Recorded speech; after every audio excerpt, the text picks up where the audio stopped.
big victory you had recently, too. We did. It was a very important victory. The individual mandate, we're going to see if that holds up, because it should. That was the excuse they had, and now we'll see if it holds up, right? But I think you're going to be in great shape.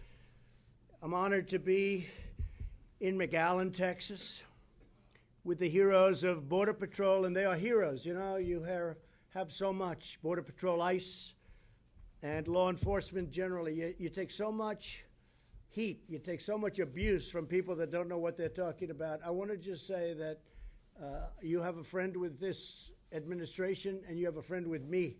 Yes. Nobody does a better job. Nobody does a better job.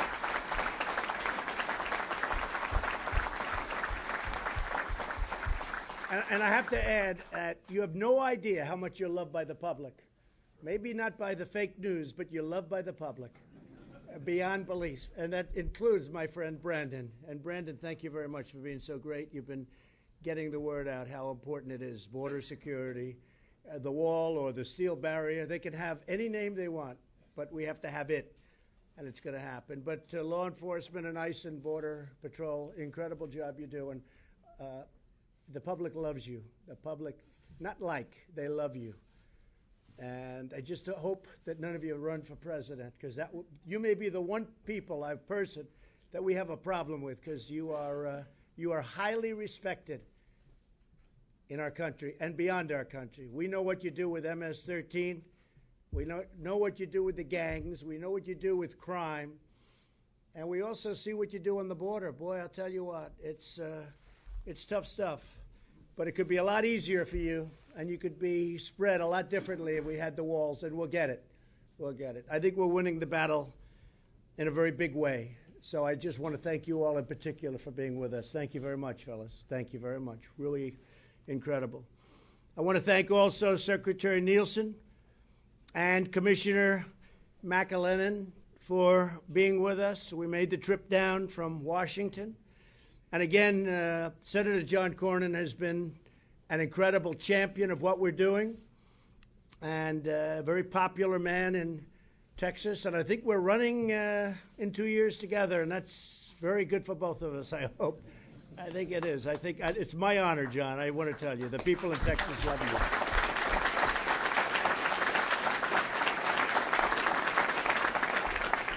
And we have another great friend of mine, Ted Cruz, and he is a friend of mine, except for about 4 or 5 months in between. I was telling John that Ted and I were on the campaign, we liked each other so much, and I said, look, at some time that'll end, right, Ted? But we actually would do joint appearances together, and the press would say, when's it going to end? I said, it'll happen. Ted would say, too, it'll happen. We didn't know it would be quite that violent, but then the friendship is at least equal to what it was. And I just want to congratulate you, because I was here. We had that arena with about 22,000. That was the Houston Arena. That was an incredible night, right? And we had, I think, 109,000 or 106,000 people wanting to come. They had thousands outside. And that was a few weeks before the election. I said, I think he's going to win. I think he's going to win nicely. And I want to just congratulate you. That was not easy. And now he lost and he wants to run for president. And I said, I thought you had a win to run for president, right? But you did a great job, Ted. We appreciate it. Texas Attorney General Ken Paxton, who's led some incredible cases. Ken, thank you very much. And Lieutenant Governor Dan Patrick, who's been, again, a friend of mine for a long time. I also want to thank the governor. He's going on Fox tonight. And he sends his regards. And we're going to either see him later or he's coming into Washington. But the governor, who just had a great campaign also, he's been fantastic and a big believer in what we're doing. So say hello to him, and I'll speak to him later. Thanks also to Brandon Judd and the National Border Patrol Council. So Brandon, I've known him from the beginning. And almost before I announced, he was for my ideas and he was for us. He was for me. And I appreciated it. I appreciated all you guys coming up last week. They had a big impact. We said to them, what do you want? Who knows better than them? He knows better than all of us put together. And that group was fantastic that we had in Washington just a few days ago. And they went on television, and anybody that listened wouldn't even have a doubt about it. So, Brandon, thank you, everybody. We appreciate it very much. Done a fantastic job. the Border Patrol's Rio Grande Valley sector. Who is from the sector? Do you have any specific guys here from, and ladies? Quite a few. Now, are you tougher than the rest? Are you just tougher than the rest? I don't know, maybe. But I heard special. I heard special. Chief, oh, there they are. How are you? Come on over here. Come here, man. Look at this. Come here.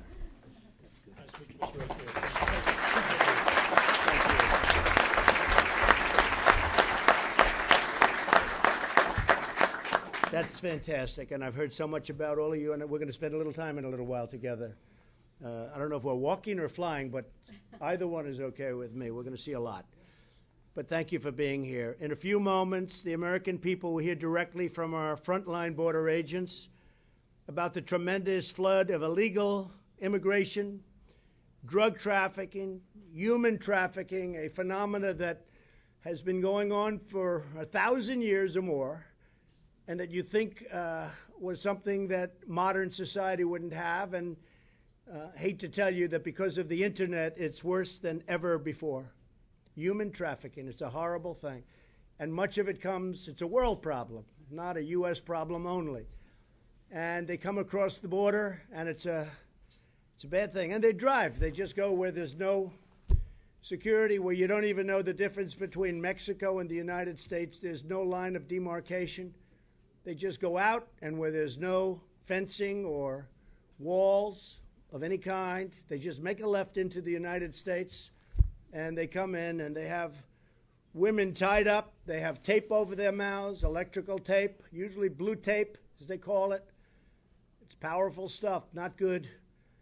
And they have 3, 4, 5 of them in vans, or 3 of them in back seats of cars, and they just drive right in. They don't go through your points of entry. They go right through.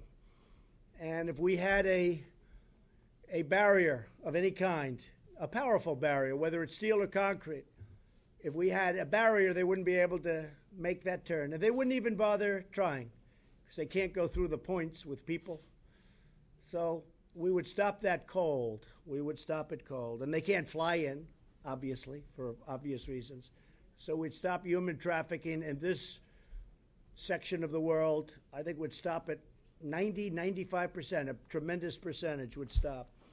And you also have the criminal gangs coming in. They don't walk through the points of entry. They come where nobody's around. And you're talking about hundreds and hundreds of miles, 2,000 miles, but we need 500 miles of border. One of the things that has happened is, and I was explaining to the 2 senators and to Dan in the car, that one of the things that really is happening is, without saying it too loudly, and I told him, and Dan said, could you repeat that story? When I say Mexico's going to pay for the wall, that's what I said. Mexico's going to pay. I didn't say they're going to write me a check for $20 billion or $10 billion. Nobody's going to write a check. I said they're going to pay for the wall. And if Congress approves this incredible trade bill that we made with Mexico, and Canada, by the way, but with Mexico in this case, they're paying for the wall many, many times over. And Dan said, would you do me a favor, say that? And I do say it, but the press sort of refuses to acknowledge it.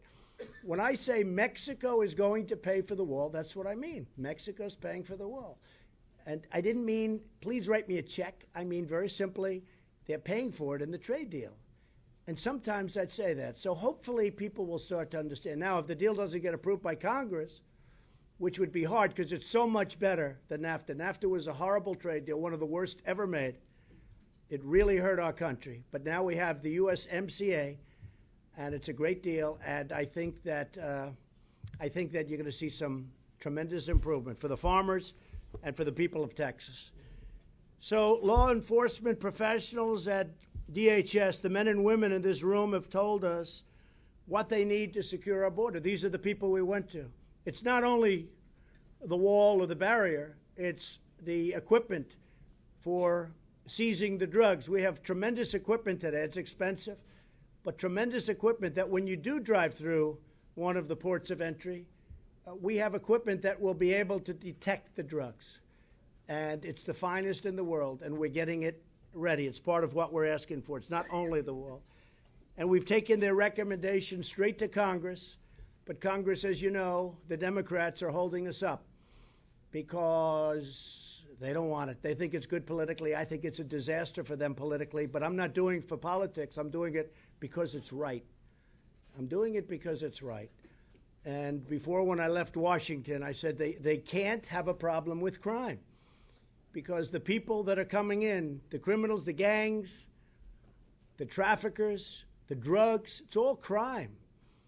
And the only way you're going to stop it is the way these people are strongly recommending that it be stopped, Brandon. So hopefully, I hear we're making a lot of progress. I even hear certain members of Congress, the Democrats, are saying we better get this thing going. This isn't working out too well for us because nobody's going to win the battle of strong borders and no crime as opposed to open borders and crime doesn't matter, because that's what they're saying, crime doesn't matter.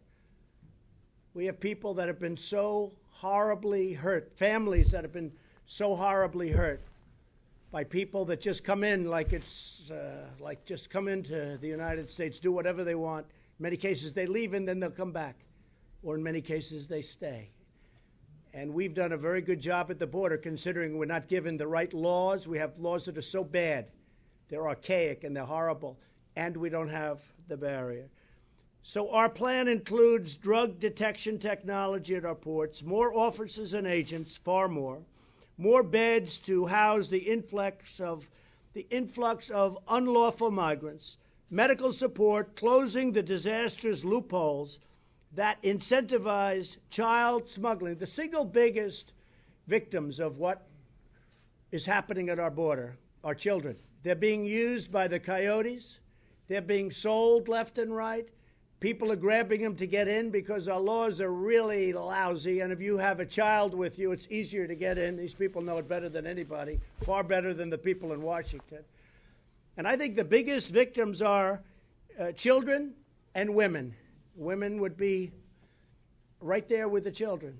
These are the victims, and it's women mostly in terms of the smuggling and what's going on with that. So we're going to take care of this problem.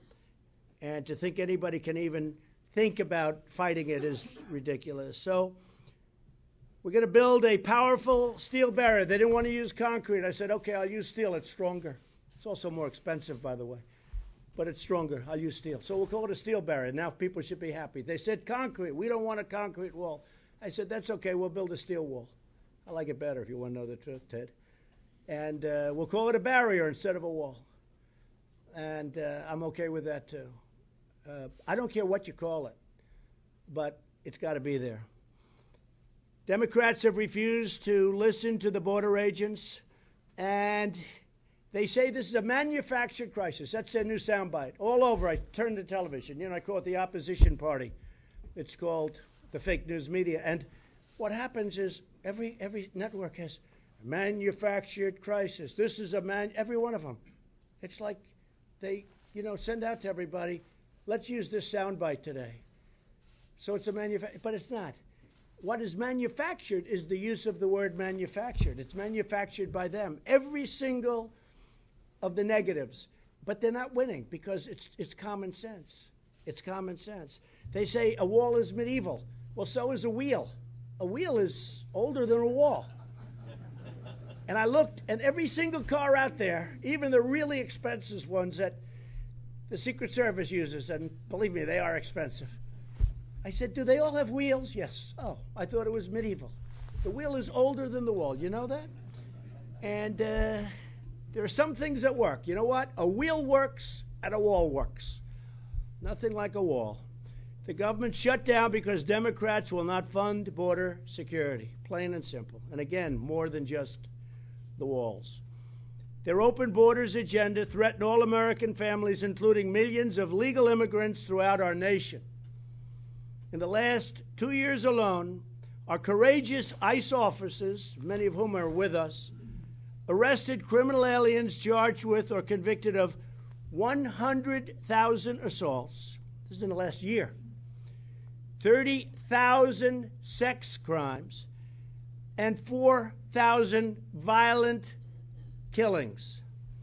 We're deeply moved to have with us Reggie Singh, whose brother Ronell Ronald Singh, an incredible guy. I mean, I watched, and I rarely felt worse in watching news of our nation than watching your family and the love that you have for your brother. I could see that, Reggie, the way it came through. It came through loud and clear. And there are so many other people who have the same. Nobody covers them. You know, when they talk about how unfair, how this, how that, nobody talks about how unfair it is to the victims of these brutal killings. And by the way, over the years, there's thousands of them. I don't mean hundreds. I don't mean in the teens. I mean thousands of them. And these officers can all tell you about them. And I'd like to, if I could, because I watched a family right around Christmas time, and I watched them suffer, and I'd like to ask if Reggie, maybe you could say a few words about your incredible brother, the job he was doing. He was so beloved by the people in the department and beyond the department, and maybe you could say a few words about your brother, please. So Ronil Singh, we originally from Fiji Islands. He always wanted to be in law enforcement. So legally, we migrated to America to fulfill his dream, to join the law enforcement. After English is our second language, he worked on that, got his education, applied for a law enforcement agency, and he was asked to get his citizenship.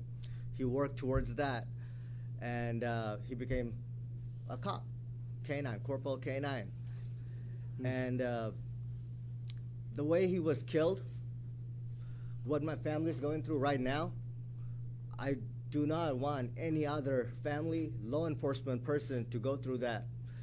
Whatever it takes to minimize, put a stop to it, my family fully supports it. At 33 years old, Ronil Singh was cremated, and I had to pick up his remains. It breaks my heart. And no one should ever, ever go through that. Looking at that 5-month-old baby, looking for his dad, no one should ever go through that on Christmas Day. That's all. That's it. Thank you. So we're with you. You know that, right?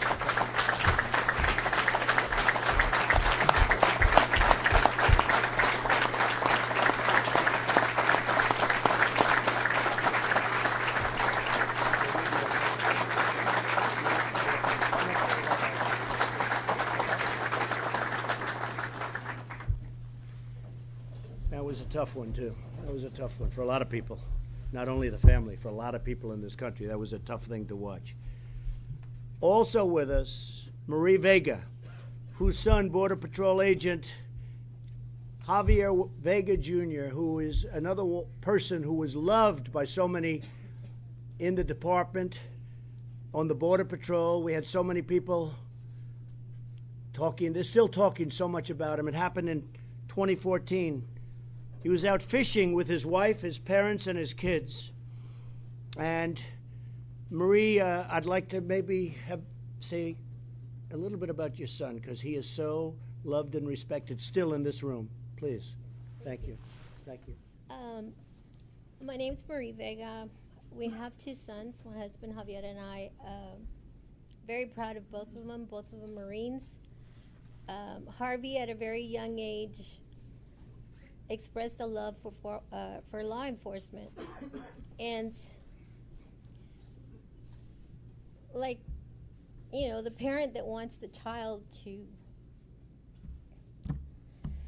grow up and be something and be a productive human, we supported him. And he showed interest in the police force. Numerous times he rode with the police officers around our town, surrounding towns. When he was in high school, he told us that he wanted to be a Marine. And of course, it's like, okay, you want to be a Marine, you're going to start this, you're going to follow through, and you're going to finish it. And that's what he did. He became a Marine. Upon leaving the United States Marine Corps, he went to college, became a biomed engineer, and almost immediately after graduating, he was offered a job at Christus Pond in Kingsville. While working at Christus Pond, because he was surrounded by agents and saw how they worked, and still with that, love for law enforcement in his heart, he came to me, came to my husband and said, "Mom, Dad, I want to be a Border Patrol agent." And of course, again, okay, you want to be a Border Patrol agent, then you're going to be a Border Patrol agent. And he became an agent. I always worried about him, like I worry about our family now. I want them to go to work, be safe, come home to their family safely. And I always, every day, I was, scared that I would lose my son. Never in my wildest dream did I ever imagine my son dying at a family outing. It was supposed to be a peaceful, fun, fishing afternoon, and it didn't happen that way. It didn't happen that way because we had a criminal, illegal alien that killed him. He came thinking that he was entitled to one of the 2 vehicles that we had there. There's no family, like Mr. Singh says, should go through this. No one. No family should suffer the loss of a child. A parent should not have to bury their child. We need the wall, and when I say we need the wall, I don't mean just build a wall. There's other things that we need to do also. We need to enforce immigration laws. Right. We need tougher judges. We need the wall itself. Our Border Patrol agents need to have what they should have, the equipment, the materials they need to do their job. Thank you very much. You're 100% right. Thank you.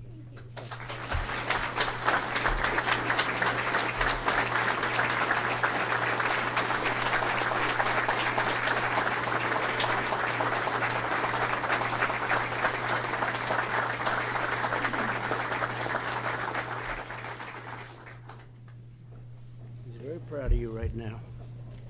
Thank you very much, Marie. What Marie said is right. More than just the wall. We have to give these incredible people the tools to work with. We're not doing that. Politicians in Washington are saying, oh, they don't know the first thing about, they've never been here. They don't know the first thing about what we're talking about. So we're going to hear from a couple of our landowners, a couple of the folks that live in the area and areas that we're discussing. I think I'd like to start off with our Texas leaders, and they are indeed leaders, and say a few words about what we're here for and what we support and what's going to happen, and we have no choice. And maybe we'll start with John Cornyn, Senator Cornyn. Say a few words, please. Well, thank you, Mr. President, for being here. Thank you. And for hearing firsthand from not only the people who suffered at the hands of the crime that occurs as a result of people who don't come here to achieve their American dream, but people who come here to cause death and destruction and human misery. Before you see, maybe we'll have somebody go through some of the things that are in front of us, but I see here, for example, heroin and methamphetamine that's been seized. You see bulk cash, $362,000. When the drugs are sold in the United States, they have to get the cash back across the border to the cartels. And you see the sorts of weapons that are used by the drug cartels and others, and you can imagine the violence that goes along with that. And so when people like Ted and I hear our colleagues in Washington say that this is a manufactured crisis, we kind of wonder what planet they've been living on, because this is not just about economic migrants. This is about people who exploit the vulnerabilities in our border. This is about the 70,000 people who died of drug overdoses in America just last year. A substantial portion of it is from the heroin that comes from Mexico. 90% of the heroin that is used in the United States comes from Mexico. And as you point out the human tragedy associated with human trafficking, sex slavery, modern day slavery. All of that's associated with our inability to control the way we need to control our southern border. So thank you for being here. Thank you for your concern, and I want to particularly thank Mr. Singh and Ms. Vega for their willingness to come and tell their story and their courage. Thank you, John, very much. Senator Cruz? Well, Mr. President, welcome back to Texas. Thank you. Thank We're you. glad to welcome you to the Valley. One of the things you said a minute ago about the men and women here at Border Patrol and ICE is you referred to them as heroes, and that is exactly right. These are brave, courageous leaders. I've been out on midnight patrol with the agents here in the RGV sector, and they have a difficult job that they do each and every day. They risk their lives. All of us, Mr. Singh, our prayers are with your family, the tragedy you endured. Nobody should have to endure. Ms. Vega, we love you, and Mr. Vega is sitting back here as well. And this whole community loves the Vega family and has mourned their son's loss alongside them. Illegal immigration produces tragedies every day. Human smuggling, drug smuggling, children being abused, women being sexually abused, opioids that are destroying. Last year, 72,000 people lost their lives to drug overdoses, more than car accidents in this country. And much of those drugs are flooding across this southern border. And so I just want to commend you for standing up and fighting this fight. One thing there's not a lot of in Washington is backbone. And I want to commend you for helping infuse some more backbone in Washington. This is a fight the people of Texas and the American people want the borders secured. They want the federal government to have the backs of the men and women in this room that are risking their lives to keep us safe. And so thank you for highlighting this crisis. When we see politicians go on TV and say the border's secure and there is no crisis, they are ignoring reality. They're ignoring the lives that are jeopardized each and every day. So thank you for leading this fight. Thank you very President. much, Ted. I appreciate it. Thank you. Thank you. Dan, if you could say a few words also, I'd like to have somebody get up and give us, just for the media, a little definition of exactly what's in front of us, because it looks pretty brutal. This is not a manufactured deal, as you say. This is the real stuff. And this is nothing compared to what they have. This is actually nothing compared to what they have. So is somebody going to be able to explain this to us quickly? Yes. Good. Carlos. Good. Carlos, please, go ahead. Please. Thank you. President, welcome Thank to you. South Texas. Thank you, Carlos. I'm the port director for Hidalgo on San Luis Port of Entry. Good. Before here, you see some narcotics that have been seized by the men and women of CBP. As you can see right here in the two tables to my far right and left here, these are 117 kilograms of methamphetamine and 12 kilograms of heroin that were seized in a commercial conveyance that was making entry at the port of entry. Officers noticed some discrepancies. The conveyance was referred to X-ray technology, and it was during the exam they were able to identify anomalies within the conveyance.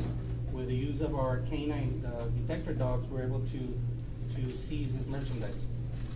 Right here at this particular one, these are fire extinguishers.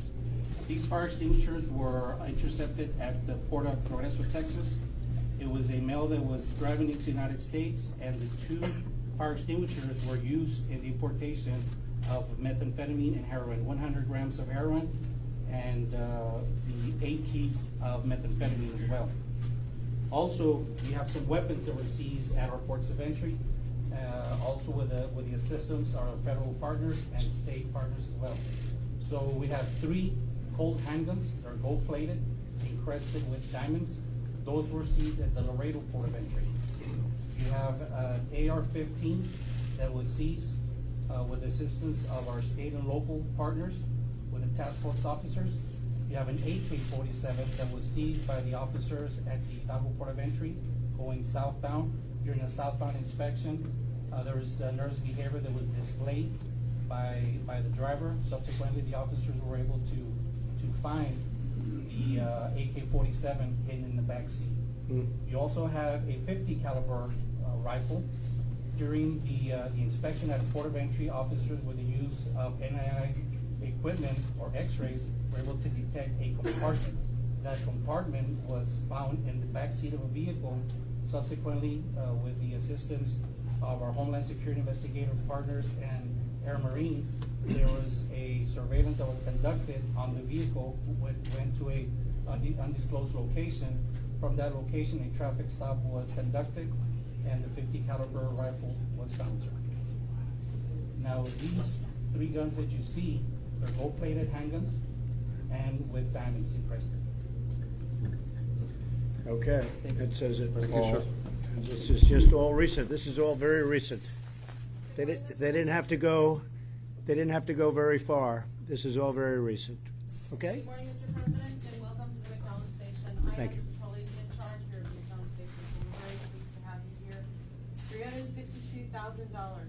This is a multi-agency seizure. It actually was detected by a Westlaco Border Patrol Station K-9 handler. What ended up happening, there was a suspected currency smuggler who, due to a traffic stop, resulted in further investigation. He gave his consent into his house. K-9 came in, searched, and this was caught. This suspect was suspected also of marriage fraud. He was an overstay. He also had multi-thousands of dollars of financial transactions, all illicit activity. 362,000 of many. Wow. That's something. And the dogs are incredible, aren't they? In terms of finding the drugs, but also they find money and drugs. They find drugs They also find people, and they find people. people that are hidden away. Yeah, it's pretty incredible. And when we get a chance, I have some other things I would like to call to Sure, your attention. go ahead. Yes, Sure, yeah, sure. absolutely. I'll start over here, sorry, sir, if you will. So, Falfurrias checkpoint, which is north of here, 2 suspects that were being smuggled in the trunk of a car. It just so happens after records checks were run, one of the subjects actually had an Interpol hit. He was actually wanted out of Spain for murder. Here, we've got pictures depicting some seizures of marijuana and firearms. It just so happens when this multi-agency task force, Border Patrol included, went to go execute a warrant, the suspects inside the house actually started trying to burn the marijuana and actually try to throw it throughout the yard. But we were able to successfully get in, seize the marijuana, and make the arrest as well as other seizures. This here, very sad. Your words resonate with me. It's very dangerous. We've got a vehicle that failed to yield to Border Patrol agents. This vehicle, eventually the driver lost control, impelled the vehicle onto a pipe gate. A juvenile died in that vehicle. 15 to 16 other subjects seriously injured, all illegal in the United States. Here you're seeing the inside of a horse trailer where smugglers endangered these folks that they were smuggling, again, at the Falfurrias checkpoint. Here, this is just a couple of miles from here, from where we're standing. This is a tunnel. This is the second tunnel that recently that we have located. This is an area that we actually have wall, and we actually have some technology and agents. That piece of area was really important to the criminal organization. We are doing such a great job utilizing the right resource in that particular area that they've become so frustrated they're using other tactics. They're actually digging tunnels. This is about 25 feet long, about 2 to 3 feet high. We were fortunate enough that when the station next to us, their boat patrol actually launched in our area, went down. They're very vigilant. They look for new landings. They look for anything that was different the day before, and they were actually able to see. This was very well hidden, but they were so vigilant, they found this. There is no telling what all else was going to come through this if they were successful. Here, this vehicle was actually floated across the Rio Grande River with narcotics. Floated on a trailer with barrels. narcotics in the bed of the truck, narcotics in the cab of the truck. This is technology that we have here in the McAllen area making use of. That group is actually in along the Rio Grande, but on the Mexican side, getting ready to cross the United States. That technology is so important, so our agents have time to go over there and deter that traffic. We've got large groups coming in. And sadly, this is a deceased subject, somebody who probably was trying to cross the Rio Grande, who didn't make it, and he died. He drowned. Thank you. You want to go ahead? Right here, 2 juveniles from Mexico trying to smuggle over 1,000 pounds here again in the McAllen area.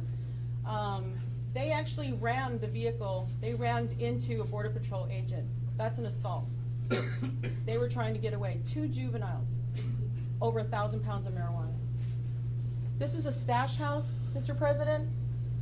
The smugglers, they don't care. They're treating human beings as commodities. They put them in deplorable situations. Sometimes they're in these houses up to 8 days, sometimes even more. This is terrible. This is just, the American people need to understand, like you stated just now, we know better. We know what the cost is to families, to our communities, to the country. We're here to serve, and we're here to protect not just ourselves and everybody in the country, but even the people who are being taken advantage of. It was a great presentation. Thank you. Thank you very much. Very impressive.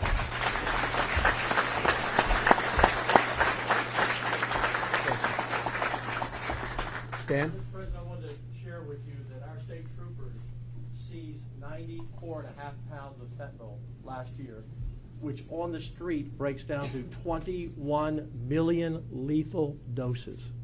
21 million lethal doses. And we talk about our opioid crisis. To those of you who say this is a manufactured crisis, it's a manufactured cover-up by your opposition. We had 500,000 people apprehended crossing the border from San Diego to Brownsville last year, more than half in Texas, and most of those in this sector between Brownsville and Falcon Dam. We need the wall, we need the fencing. We have 54 miles. You're about to build 22 more miles, which leaves about 128 miles. On the other side of the border here, about 10 miles away, Mr. President, there's a city of 1 million people, Reynosa, without a police force. Every night, running gunfights in the streets between the Mexican Marines and the cartels, just 8 miles from here. And anyone who says we don't need a fence or a wall or a barrier or more law enforcement, they're deceiving the American people. So you're right, Mr. President, and we're with you. And they say it's immoral. What's immoral is all the killing that's taking place by people just walking across. They're deceiving the American people. That's They immoral. are, and they know better, and they all know it's an indefensible position. And even people that aren't into it like we are, where we're studying it and working and we want to end it and we can end it, everybody knows that what we're saying is right. They can't. And the economic impact to the country in Texas, we have 1 million students who aren't proficient or don't speak English, and these are good people that want to come here, but there's a tremendous cost to the taxpayer. That's about 1 out of every 5 students. The health care cost and the humanitarian cost. No one should have to die trying to come to America. And the Democrat opposition is creating that situation. Yeah. Okay, well, I want to thank you, and I think a lot of Thank you people for are getting it now because it's very simple. It's not complex. If we don't have a barrier, a very substantial barrier of some kind, you're never going to be able to solve this problem. And everybody gets it, whether you're educated in this world or not educated in this world. You don't have to be at all. They all get it. And that's why you see Congress now. Democrats in Congress are coming out and say, hey, we don't like this subject. There was just a big article. I won't give your competition the publicity, but there was a big article in a very important media outlet that just came out where a lot of the young Democrats just elected to office are breaking up, and they're saying, hey, wait a minute, our position, meaning the Democrats' position of no barrier, no wall, is indefensible. And it's going to happen. It's going to happen more and more because it's common sense. Mark, would you say something, please? You've done a great job. Well, Mr. President, I'd like to say that, as you well know, the Department of Defense is fully supporting the Department of Homeland Security and Customs and Border Patrol with thousands of service members from multiple components, and we continue to lead forward and willing to support in the mission as we look ahead. And I called on you and I called on the Department of Defense to come down and help because we had caravans forming. We have another one forming, believe it or not, in Honduras, and we pay them tens of millions of dollars. They do nothing for us. They do nothing.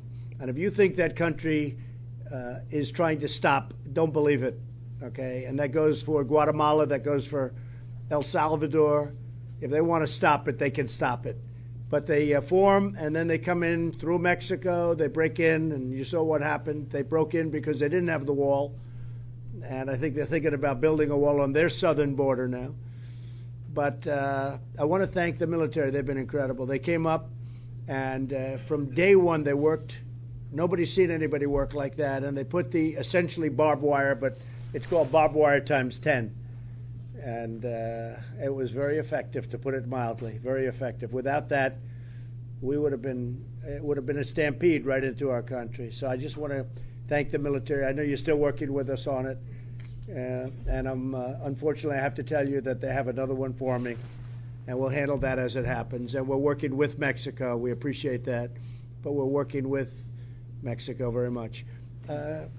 Attorney General, please say a few words. Sure. And thank you so much for coming to the border. So many people in Washington talk about the borders if they know what's going on and they don't come down here. So thank you. Also, thank you for your vision, your persistence, your willingness to stand up. I think like no other leader we've had, president or non-president, you've done more for border security to push this forward. And look, we have two stories, horrific stories of people losing their lives. And in Texas, unfortunately, you're not the only two families that have suffered. We keep track of statistics in Texas related to border security. Our state police has addressed hundreds of thousands of crimes, hundreds of homicides, and so we have hundreds of thousands of stories just like this that have affected real people and our families in Texas, and so thank you for addressing that. We also hear that the narrative is that the wall won't work. If you go to El Paso, we put up a barrier there. I think it was under the Bush administration. It's over 100 miles long. El Paso used to have one of the highest crime rates in America. After that fence went up and separated Juarez, which still has extremely high crime rate, the crime rates in El Paso are now some of the lowest in the country, so we know it works. So the narrative is incorrect, and we've tested it in Texas. And finally, I wanted to say something about your comments about human trafficking. I started a human trafficking unit my first year in office, and I did it largely because of the border. We have the second highest human trafficking rate in the country. Over 300,000 people are victims of that crime every year. That's the research. Houston is the worst city in America, and so we're addressing that, and border security will clearly have a positive impact on those horrible and horrific statistics that are affecting our women and our children. So thank you very much, Mr. President. And thank you very much. And what you're saying is interesting because you'll have a wall or a barrier, and then you won't. And what they do is they walk up, can't get through, they come in, and they eventually find an opening, and it's the openings where they come in. And we don't want to have the openings. We're going to have gates where they come in legally, but other than that, we don't want to have openings. And you'll see the crime rate in this country go way down. And we're already doing very well in terms of crime rate, but it's not being helped by what's going on. We could make it a lot better. So I appreciate it very much. Thank you very much, Ken. Brandon? Absolutely. Mr. President, I came here and this big gentleman right here, he said he didn't like that 50 cal pointing at his head. He played football. That's right. He played football at the University of Missouri. I told him it wouldn't even put a dent in him. So That's right. He might be able to handle it. He was the right person to put that in front of him. I appreciate the leadership that you've provided. I appreciate the access that you have given our Border Patrol agents to our leaders, like Secretary Nelson. Nobody has ever come down and spoken to our agents as much as Secretary Nelson has, and we appreciate that. We appreciate the leadership Commissioner McAleenan has provided and the access that you have allowed our agents with these individuals. I appreciate you having Senator Corner and Senator Cruz here with us today. These two individuals played such a huge role in getting Javier Vega's death declared as a line of duty death. Without their leadership, that wouldn't have happened, and I appreciate you allowing them to be here. From a personal experience as a Border Patrol agent, I can tell you what barriers do. I started my career in El Centro, California 21 years ago. We had very few barriers. We had illegal border crossings that were out of control. It was the busiest sector at that time. We put up physical barriers and illegal border crossings dropped exponentially. I then went to Naco, Arizona. We were the busiest station at that time, 2004, 2005. We were arresting one small station. We were arresting over 100,000 illegal aliens per year at that station. We built physical barriers. It dropped from 100,000 down to 20,000. That's how physical barriers work. They work, and we appreciate the leadership that you're providing in order to get us those things that we need, such as personnel, technology, and the infrastructure, which is barriers. Thank you very much, Mr. President. Thank you very much. And Brandon, it's been, you just sit here listening. It's like not a contest. There's no two sides or anything. And all they're doing is looking at 2020. And they figure they can't win. Maybe they can do this, or they can come up with some other issue. I can tell you about another couple of issues they're using. And because we've had great achievement, but I won't consider myself to have that great achievement unless we can straighten out your border. And we're working on it. And your son and your brother will not have died in vain. I can tell you that. They will not have died in vain. It's a very important purpose to all of this. Very important. Monty, I agree, that's a very uncomfortable position. I don't know. I wouldn't want to be in that chair, but you're a tough guy. You can handle it. Please, say a few words. Mr. President, first thing I want to say is thank you for taking the time out of your busy schedule to come down here and address this situation that we do live on a daily basis. Not only us as ranchers or anything, but all the law enforcement agencies. Senator Cruz hit it right on the head whenever he said, you know, you got a backbone, and that's exactly why we elected you and wanted you in the White House, and we appreciate you not giving up on that. I grew up in the Rio Grande Valley, born and raised down here. My family's third generation down here. 15, 20 years ago, we didn't have this kind of problem. We had a great flow of illegal immigrants coming across, but those people were harmless and they wanted to come over here for a better life and work. Unfortunately, it's not the same thing anymore. There's been many times where we'd be out on the ranch, or even at 3 o'clock in the morning, cold, drizzly, raining night, have a family come up and beat on my back door or on the front porch. I go out there, and it's a family in distress. You know, we feed them, we water them, and they're asking for help. We're passionate people, and that's what we do. So we call for help, we get them over there, we feed them, clothe them, whatever we had to do. Unfortunately, a few times we've also had a few young females come up that you could tell had been sexually assaulted. They were scared out of their mind. They get led around in the brush for 3 or 4 days and get disoriented on their direction and told by their coyotes that Houston's right there. This is where you want to go. These people paid $3,000 a piece to come across. It's everything that they could garnish up, you know, wage-wise to pay these people. They walk them 10 miles across the border, walk them around in the brush, and disappear on them. They're lost. They're hopeless. They don't know what to do, so they give up and they say, can you call Border Patrol for me? Border Patrol, my hat's off to you guys. I see how you work all the time. You're undermanned. Sheriff Department, everybody. We got a great sheriff in Hidalgo County, and proud to call him my friend as well. Anytime that we've had any instances, I lost my father 5 years ago, and when that happened, there was a lot of traffic going on. I didn't live at the ranch at the time, but I would have to go out there every night. So I was a constant bother to the sheriff, I'm sure, and he was there to help me all the time. These guys, they're the Border Patrol right now, their hands are tied, and these immigrants, they know it. So they know that they get over here and they're going to get caught, but they're going to get let go. To me, that's something that I think that really needs to be addressed. And yes, I agree with the wall. There's a lot of farmers and landowners that I do know that are on the river, and they're a little upset because of the eminent domain. That brings up a question there as far as, you know, all the acreages they're losing with that wall. Maybe there's something that you can devise with those owners and say, hey, you know what? We don't want to drill right down through the middle of your property. Let's rearrange it and get a little closer to the river or something. And I think that would probably forego, and you'll see a lot more cooperation with that. Okay, I agree with you. I think you're right, Monty. Thank you, Mr. President. And the laws are a big problem. You know, they call one catch and release. You catch them and you release them. You know, other countries, for the most part, you go into the country and they say, excuse me, these people, get out. You have to get out, sorry. and nobody tries to get in because they know they can't. With us, we take them through court proceedings. We have to hire hundreds of judges. How do you get hundreds of judges? Hundreds of judges. You go through a proceeding, they check you in, then they can't do the proceeding because there's 800,000 people now waiting. Think of it, 800,000 people. How ridiculous is this? If they set 1 foot on U.S. property, so to speak, they end up having to go to a trial. So they take the name and they say, you can go now, come back in 3 years, you have a trial. This is the United States law, by the way, and made worse by the Ninth Circuit. The Ninth Circuit is a disaster, made worse by the Ninth. If you go to the Ninth Circuit, if you're on the other side of what everybody in this room is all about, and frankly, what most of the people in the country are all about, it's almost like an automatic loss. It's like an automatic loss.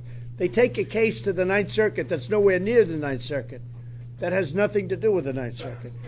So we're bucking a bad system. We're bucking a lot of things that are bad, and we're apprehending more people than ever apprehended before.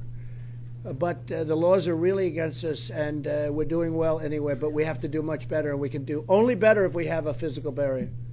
Because this way we don't have even with the bad laws, you have a physical barrier. They can't come into our country. If I may, Mr. President, I married into a law enforcement family. Agent Jaime Zapata was the agent killed down in Mexico. You know, it was pretty hard going through that, and I kind of feel y'all's pain. Jaime and I were not all that close at first. We gained, become really, really good friends after that. After that happened, I don't know how, but the killers, when they got went up to D.C., they were allowed to bring their entire family and put them up on the taxpayer's dollar, and in front of his parents, just paraded them around, and it was like a stab in the back, for the government that he gave his life for, and it just. When was that? How long ago? Sir, that was right at last year, when they finally went to sentencing. So convicted. Somebody took the fall for it. I can't say that it was the correct person that pulled the trigger. Yeah, that's bad stuff. Yes, sir. Pastor, please. Well, thank you, Mr. President, first for coming to Texas Thank you. and for the Rio Grande Valley. I especially want to thank you for calling this what it is, a humanitarian crisis. When you use that language, it really set bells to ringing, because that is what it is. People in my profession see the suffering, the human suffering brought by drugs, by the arms that are brought across, making our communities more violent, the trafficking of women and children especially, and boys and young males as well. And the truth that needs to be talked about, that is seldom talked about, is the amount of underreporting of the crime.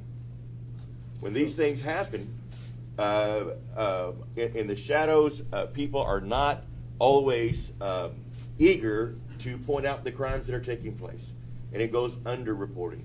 But people in my profession, especially Spanish-speaking pastors, in this sector, know firsthand the human suffering, the human toll that's taking place because of the onslaught, the sickness, the disease, the lack of sanitation that's going on because of the bunch up at the border and people trying to come in. So I just want to give a very heartfelt thanks, because I have had the privilege of visiting with you before. I know your heart of compassion, although some don't want to paint you as having a heart of compassion. I know you as a man that does have this heart of compassion that's genuine and authentic. And the fact that you called it what it is, it's a crisis and a humanitarian crisis. And again, the pastors that I'm here representing today salute you and thank you for wanting to bring an end to untold suffering that's taking place on our southern border. Thank you, Mr. President. Thank you, Pastor. Very nice. Good to see you again. Thank you. Appreciate it. Thank you. Commissioner? Thank you, Mr. President. Obviously, you came to the right part of the border to really bring this border security and humanitarian crisis into focus. Number one, for illegal crossings. Number two, for hard narcotics, both between our ports of entry, as you saw from the briefing, and at the ports, and then the humanitarian cost. The families and children crossing here, over half the families that cross our border in the whole country across here in South Texas. And so we have our men and women, our trained law enforcement officers, dealing with care for children and families in a very challenging environment. And so I just wanted to say I'm incredibly proud of the agents, officers, Air Marine professionals that are serving down here, staying focused on the mission despite the challenging environment at this time. Very proud of the briefing from Melissa and Carlos, telling you with their heart and soul what they do every day to protect our country and our fellow citizens. And I just got to say the resources the administration is asking for from Congress are directly targeted at all three elements of this crisis. The border barrier, technology, agents and officers that we need to address the security threats, and we're building new barrier, as Lieutenant Governor noted, starting in February right here. Thank you. Also the technology, the ports of entry to stop the drugs, that's a critical element. And very importantly, you asked for humanitarian resources, so we could provide different facilities, medical support to get our agents out of the child care business and help protect families that are crossing and in this violent cycle. It's all controlled by violent criminals in Mexico, primarily transnational criminal organizations, and we want to combat that with these resources. So thank you for the support. Thank you, Commissioner. And look forward to showing you more on the road. Thank you. A little while. We'll be there in a little while. That's great. One of the things that Dan Patrick suggested, which I thought was very interesting, was give the state of Texas a relatively small amount of money. They'll build a wall themselves because they want to build it. Right. And I thought that was not the worst idea I've ever heard, although I still think I could do it cheaper than you. I still think I could do it.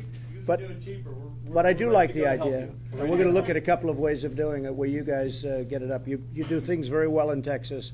And I like that idea, so we'll take a look. And Dan, could I ask you to say a few words, please? Yes, Mr. President. I'm Dan Bible. I'm the Field Office Director with ICRO for the San Antonio Field Office. And with the inflow of the immigrants that are coming across in these unprecedented numbers, our officers also are coming down to the border to support that effort to deal with the women and children. But those are the same officers that we would be using in the community itself, looking for those public safety threats and criminal aliens, which are now reprogrammed to come down here to deal with the humanitarian crisis. Over this past year, I would say over half the time those officers on my task forces and everything were brought back down to deal with these crises. And when we look at the family units and stuff that come across, in reality, we either just release them right out the door once we take them in, if they're not in a composition that can go into one of our family residential centers. But even if they get to one of our family residential centers, due to some of the legal decisions and stuff, we have 20 days to release them from there. So essentially they're being just released to the street as well. So pulling our officers away from doing criminal enforcement terrible. To just basically release family units, it's kind of deteriorating the system, and also reducing the secondary how would you put it, barrier for them to keep coming, right? I mean, once you get past, if all my agents are at the border doing this, they kind of get a free run in the communities, which make the communities less safe. And you're right. And it's not just what's going on at the border. That's really almost a lesser problem. They get through the border, and then they filter out throughout the whole country. And you have MS-13 all over Long Island and all over other places. We're getting them out by the thousands. The ICE folks are doing incredibly in getting them out. And they are rough and tough, but I will tell you a little secret. ICE is a lot rougher and a lot tougher and a lot smarter, but still it's a lot of people that they have to get out. But it's not the crime at the border, which has got its own problems. It's what happens once they get through the border and they're dispersed, or they disperse themselves throughout the country. And all of that crime is because of it. Yes, John? Just before we end, and I suspect we'll hear from Secretary Nielsen, who's doing a great job at DHS, but I just want to acknowledge all the local officials here, the mayors and the county judges and others who support these men and women who wear the green and blue uniforms, and who basically end up having to try to manage this humanitarian crisis that's flooded across the border because of the gaps in our law that you've already described. And we are set up as a country to deal with legal immigration. We applaud legal immigration, but illegal immigration, particularly when it's floods over here, we're just not prepared for, especially with these large caravans, and it's created a humanitarian crisis that these men and women who are local elected officials have had to deal with. So I wonder if you wouldn't mind if we asked them to stand, Please, so we please. could recognize them and thank them for what they're doing.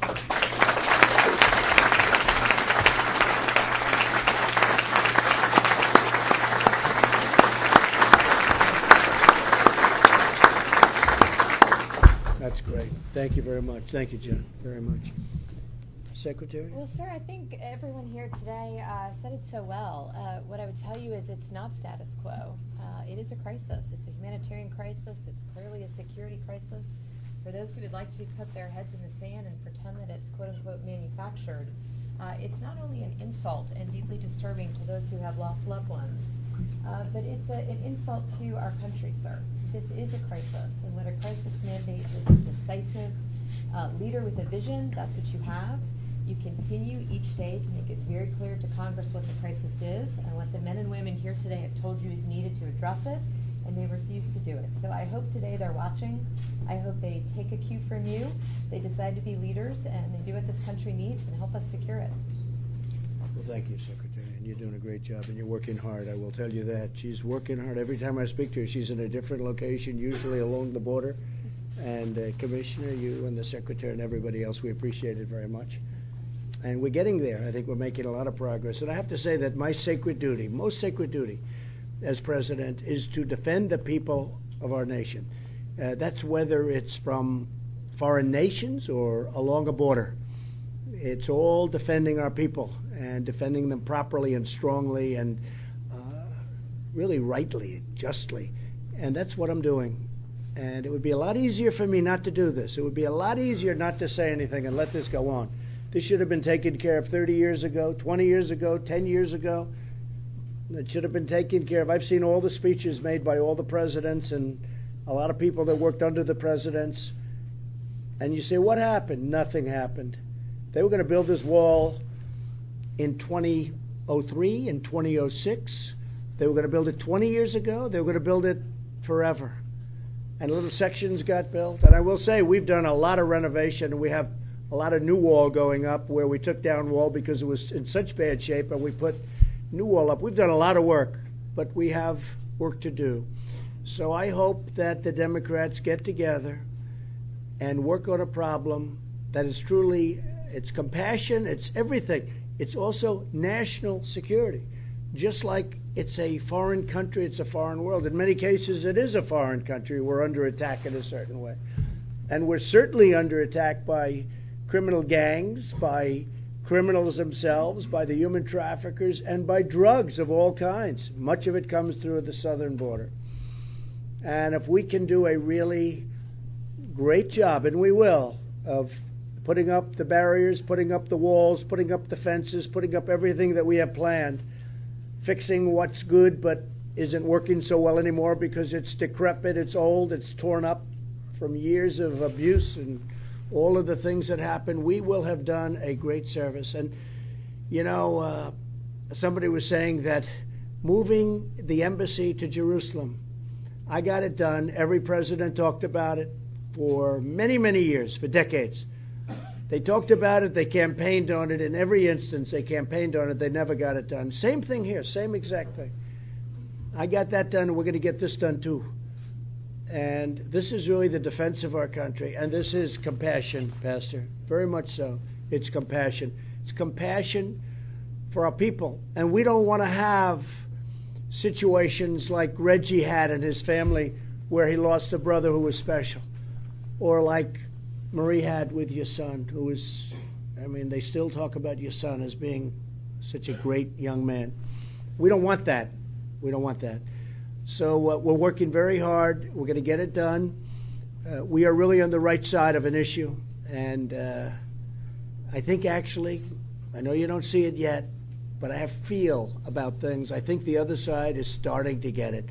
I may be wrong, but I really believe the other side is starting to understand what's going on.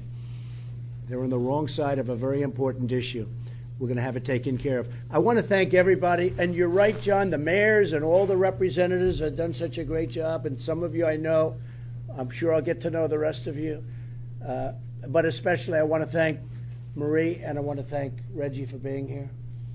And I want to thank all of the people, Border Patrol, Brandon, thank you very much, Border Patrol, ICE, and law enforcement for being here. We are with you 1,000%.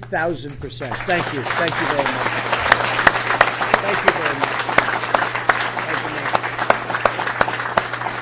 Thank you very much, everybody. Thank you. Thank you, Mr. President. Thank you. Great job. Thanks. I'll see you in the White House.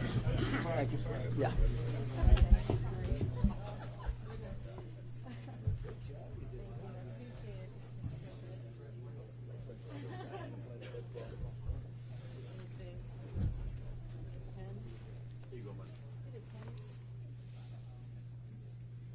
Thanks, Jen.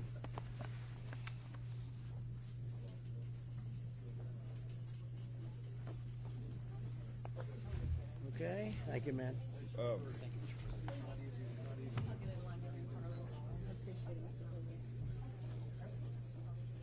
Sir, would you accept the gift? Thank you, man. The men and women of the Border Patrol I appreciate your appreciate it. support. Thank you, darling. They put on their boots and badges every day despite the challenges and come out here. Oh, we're gonna get it done. Would you accept the gift, I sir? have faith too. Go ahead. Thank you, sir. I would like to gotta present get you going. with my belt buckle Oh, wow. that I won. You can give it to your son, Barry. He's bribing the president. Can you imagine? I want this to be out in the open, everybody. I gave him a buckle.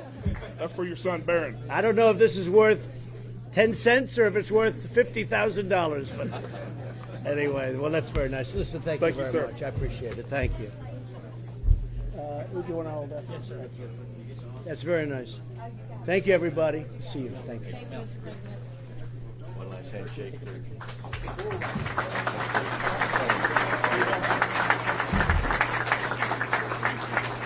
Yes, sir, you will. Okay. Thank you. Yes. Got it?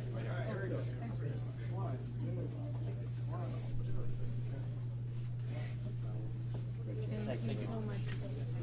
Thanks, man. Thank you. Thanks, sir. We love you, sir. Thank you, everybody.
Ladies and gentlemen, please remain in the room until otherwise told.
Hi, everybody. Sir. It's a good-looking group. Yes. Charge. Welcome to the council station. Workplace, huh? Go ahead. Very much love it. This is JJ Garcia. He's the watch commander over the busiest shift, the busiest station. So is this your shift right now? This is my shift, sir. The men and women in the audience, our worker bees, they're the ones that make it happen every day. I'm a figurehead for the unit, but the hard work that gets done is the men and women that stand in the audience. Well, I want to thank all of you. What a job you do. We couldn't do it without you. We're going to get that barrier done. You know, we're doing a lot of it already, but you all know we need it. And without it, you can't do it as good as you could do. Very simple. It's very simple. But we want to thank you. The job you've done is incredible. And we're with you 100%. Come and say hello. And you do your shift. I'd like to see this. This must be special, huh? We did, Buster. Come here. Thank you, Thank sir. you, everybody. Thank you, very much. Thank you, sir. Keep it going. We're going to the border now. Thank you, sir. Thank you very much. Have a good time. Thank you, everybody. Thanks,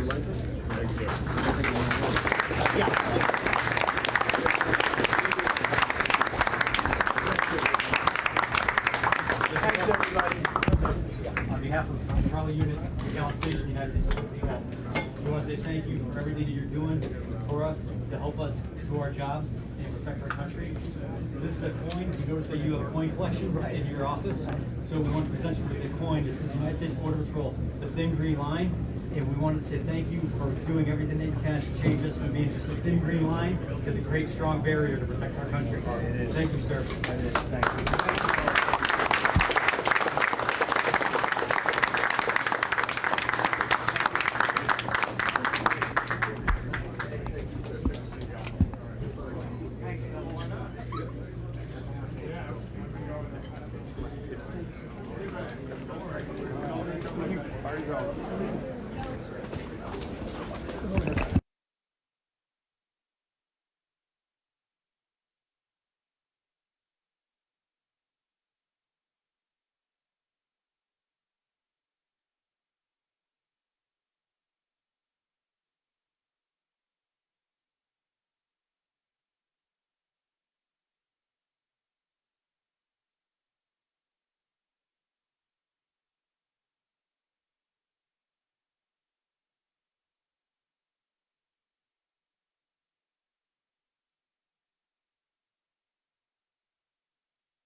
her fights. ATV officers, Mr. President. Thank you. These are all military bikes. These guys are specially trained. They operate, once again, 24/7. Right here, President is talking about Mexicans right there. People walk right across here. You see Mexicans, everything's in front of them. We're in the busiest zone. This is the one over there. Yes, ma'am. Yes, sir.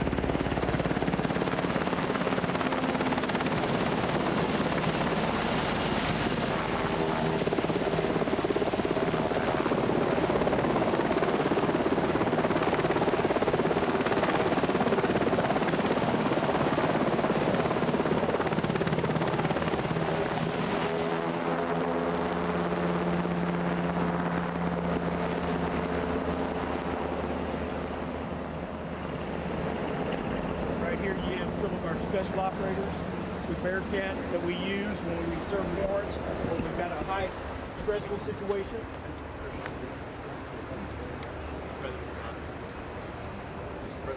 Thank you, sir. Thank you very much.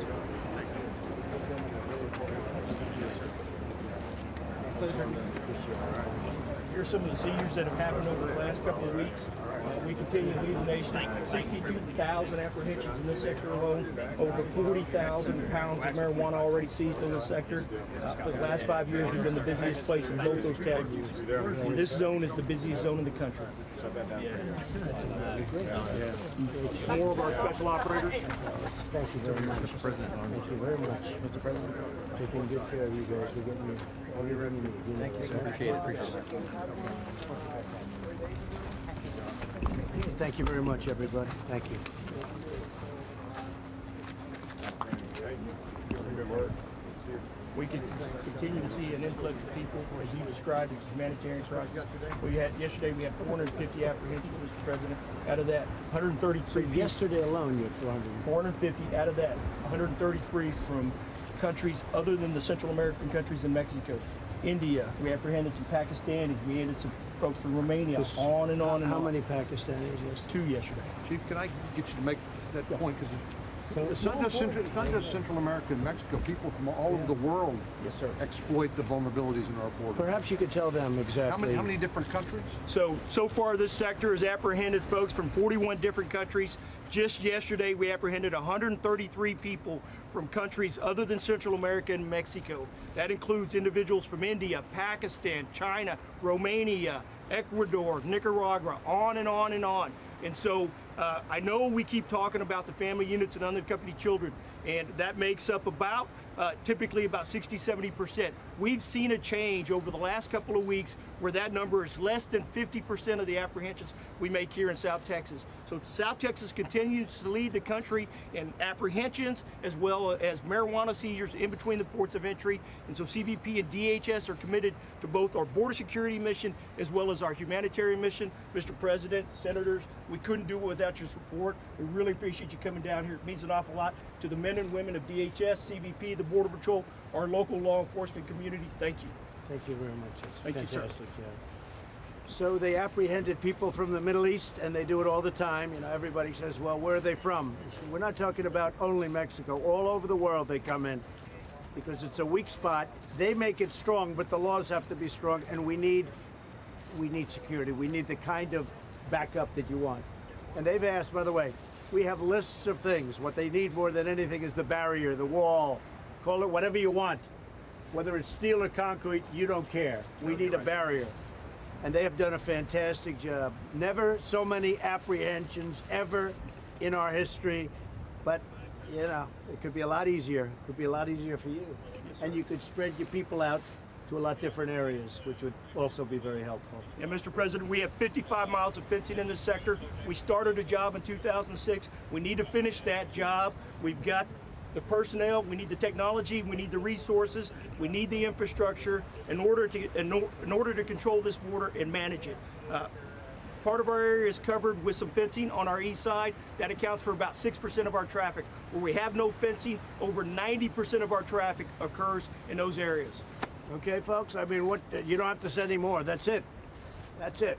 And we never even spoke before this, right? I No, never sir. told you to say that. No, sir. I should have, except he said it perfectly, all right? Look, this is common sense. They need a barrier, they need a wall. If you don't have it, it's going to be nothing but hard work and grueling problems. And by the way, and death, a lot of death. I want to thank you. You do a fantastic job. Thank you, Mr. very President. much. I appreciate that. It's really good. Thank you very much. Thank you. After what you saw today, what happened late yesterday, how much closer are you at this point to declaring a national emergency? Well, we can declare a national emergency. We shouldn't have to, because this is just common sense. You know, you were at the last meeting where we saw people who, like, as you know, Reggie Singh's brother.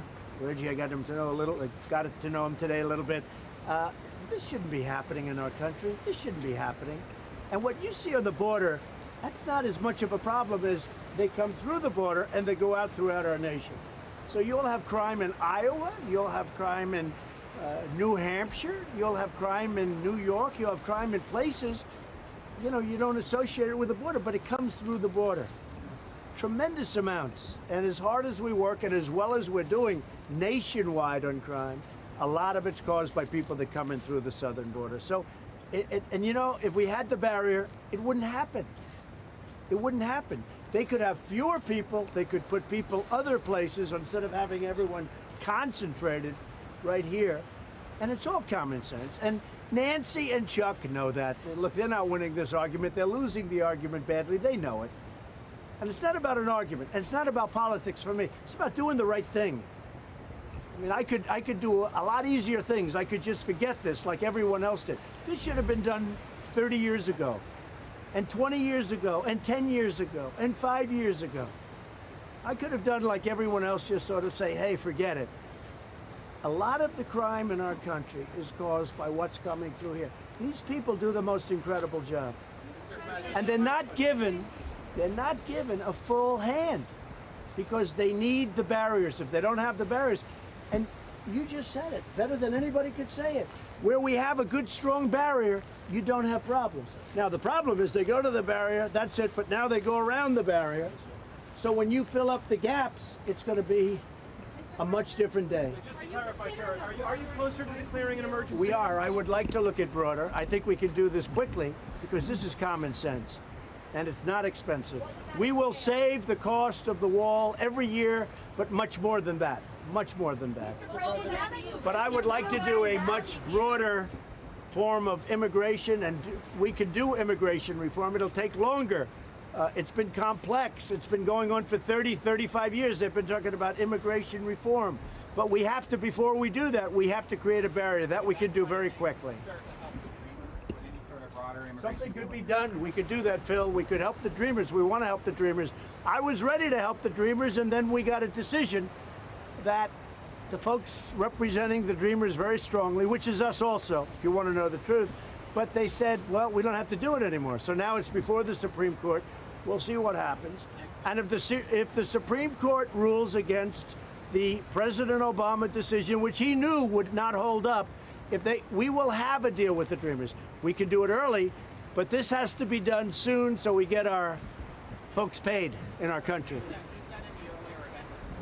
Agents that you never, when you say Mexico is going to pay for the wall, you never expected that they would write you a check. But during your campaign, I don't expect.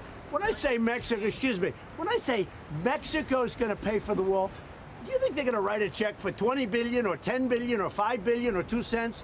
No, they're paying for the wall in a great trade deal. You had the worst trade deal anywhere in the world in NAFTA. We lost thousands of businesses, millions of jobs, millions of jobs. You go up to New England, you go to Ohio, you go to Pennsylvania, you look at those factories that were wiped out. And now we have a great trade deal. and it will take in, and we will, look, billions and billions of dollars a year will be made now as opposed to NAFTA, which was a disaster. You know that. Everybody knows that. Mr. President, now that you've visited Israel's Red Valley, have you seen any differently now that you've seen these agents? Well, I think more impressive than anything are the agents themselves. Look at them. I mean, these people are incredible. We have, you know, you hear about them, and when you meet them, it's different. You meet these people. I mean, they're a great group of people.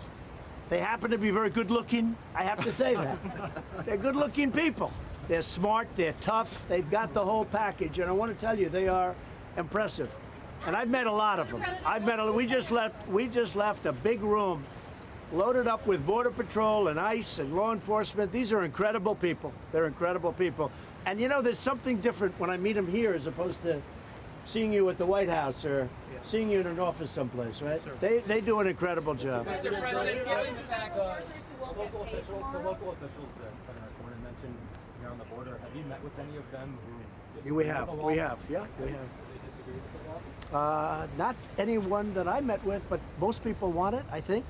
And I guess there could be some pockets where they maybe disagree a little bit, but not very much. Yeah. About what?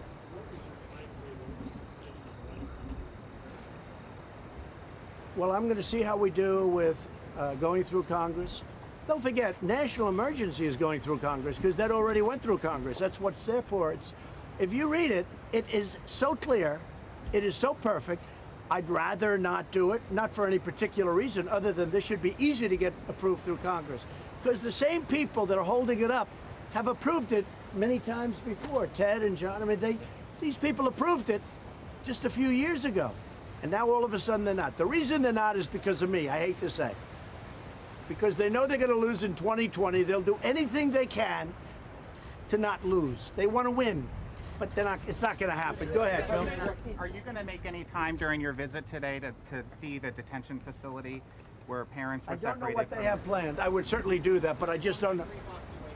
I would do it. I would stop there if we could. You'd have to ask the Secret Service, but I would certainly, hi folks, thank you. I would certainly stop there. Mr. President, I wouldn't mind. It's not a bad idea, actually. I wouldn't mind. You know, if you want to do that, I wouldn't mind. Mr. President, given the fact that you are holding this position, the Democrats are not moving theirs. Well, I think they are moving theirs. If you read one of your competitors today, they will tell you that the Democrats that are starting to say this is not an argument they could win are some of the very young, very smart Democrats that just got elected to Congress. And I don't know if you saw the same story that I did, but they're saying this is not an argument we're going to win. This is a common sense argument. Now, if for any reason we don't get this going and they're not going to act responsibly and they don't mind death and crime and all of the problems that they cause by not having a barrier, then you will see what happens with national emergency, which I can do very easily, and there's no question it holds up. And it was approved by Congress because the act itself was approved by Congress. Some Republicans are also not really happy with this strategy. I think the Republicans are very happy. I mean, I have two of the most respected senators right behind me. I will tell you, you always have a few that feel a little bit differently, but I think we're unified. We had a great meeting yesterday. We had 53 people or close to 53 people, and we used to have 51, and we had a couple that were on the difficult side. We have 53 great senators. I think there's great unity. There's a few that feel, well, maybe we could do it this way or that way. But basically, I think we have far more unity than the Democrats. I mean, you saw the votes. What?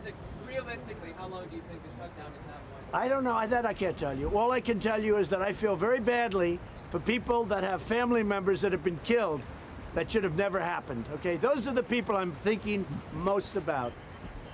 On the DACA waiver immigration deal, are you saying you would only consider a broader immigration agreement after? No, I would do it simultaneously, but I'd like to see them move fast. The nice part about the wall or the barrier is I can have that worked out in 15 minutes. We can start construction. We're already building, but now we would be able to carry the construction through. We actually have a fantastic design that's going to be efficient and fast and really, really work well. If we were to declare a national emergency in the next couple of days, how quickly could construction actually begin on the wall? Well, I think very quickly. Now, perhaps if I read your newspaper, somebody will sue to stop it, but we would win that suit, I believe, very quickly. Are you prepared for that suit, and what would the I'm prepared for anything.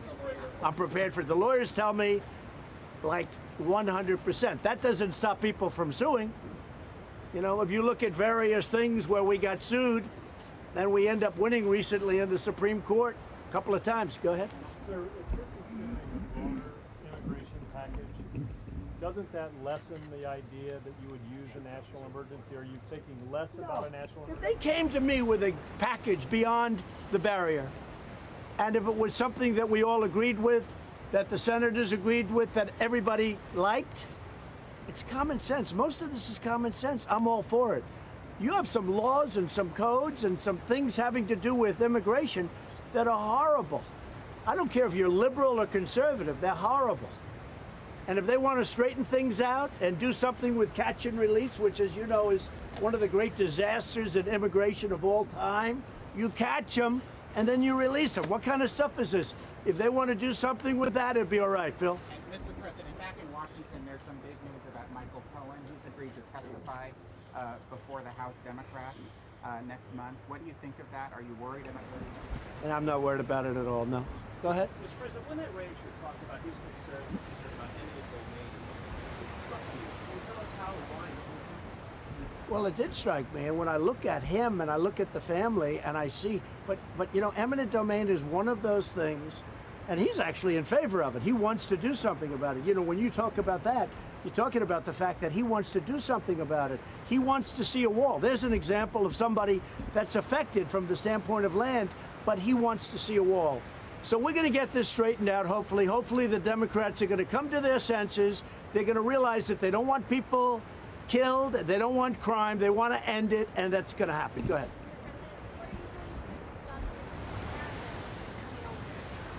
A caravan's forming right now in Honduras. It's supposed to be bigger than the other caravans. We will handle that as it comes up. If we had a wall, we wouldn't have any problems, but we don't, so we will handle it. Okay, thank you all very much. Thank you. I'm very concerned about people that are being badly injured and killed and family members, and I'm looking, and you know what? A lot of the people that we're talking about in terms of pay, they agree with me. Many of the people that we're talking about, they agree with me. Thank you all very much. Thank you. Thanks, guys. I can't do it because of this. I would have loved, well, yeah, but then, I don't know if we have enough time to get it going again. We're going to stay here for a minute, Mr. President. Mr. President. Cool.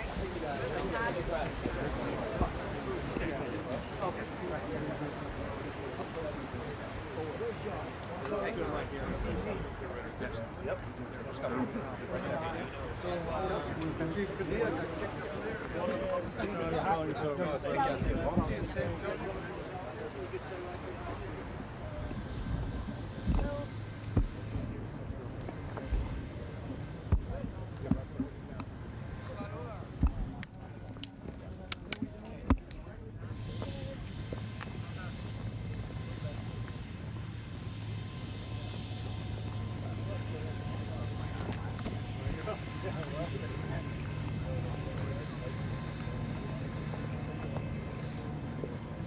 What was that with the